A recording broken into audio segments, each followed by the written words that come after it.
पंतप्रधान नरेंद्र मोदी हे वयाच्या 75व्या वर्षानंतर राजकारणात सक्रिय राहणार की निवृत्ती घेणार या चर्चांना अखेर सरसंघचालक मोहन भागवतांनी पूर्णविराम दिलाय।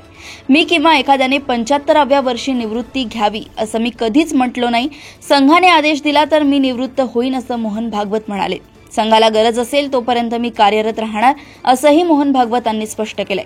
राष्ट्रीय स्वयंसेवक संघाचे 100 वर्ष पूर्ण झाल्याच्या पार्श्वभूमीवर आयोजित 3 दिवसीय अधिवेशनाचे आयोजन करण्यात आले होते। त्याच्या अखेरच्या दिवशी मोहन भागवतांनी उपस्थितांना मार्गदर्शन केलं। मोहन भागवत यांनी यावेळी अनेक महत्त्वाचे मुद्दे मांडले। पंतप्रधान नरेंद्र मोदी यांच्या 75व्या वाढदिवसानंतर ते राजकारणातून निवृत्त होतील अशा चर्चांना भागवतांनी स्पष्टपणे फेटाळले। तसेच भाजपबद्दल संघ सगळं ठरवतो यात काहीच तथ्य नाही असंही सरसंघचालक मोहन भागवत यांनी स्पष्ट केलंय। आम्ही भाजपला सल्ला देऊ शकतो पण निर्णयाचा अधिकार पक्षाचाच असल्याचंही त्यांनी सांगितलंय। आम्ही निर्णय घेतले असते तर इतका वेळ लागलाच नसता असं सूचक वक्तव्यही भागवतांनी केलंय।